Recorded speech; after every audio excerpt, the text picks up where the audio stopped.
வெண்ணிலாவே வாழாத பூவே என் வாழ்வில் மீண்டும் நினைகின்ற தாயே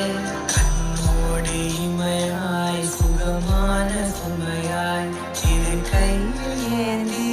தாலாட்டுவேனே காற்றோடு தலை கோதி நதியோடு தவழ்ந்து உயிரோடு உயிராக உறவாடும் அழகே பனியோடு விளையாடி மலர் மூன்றலாடி கரை வந்து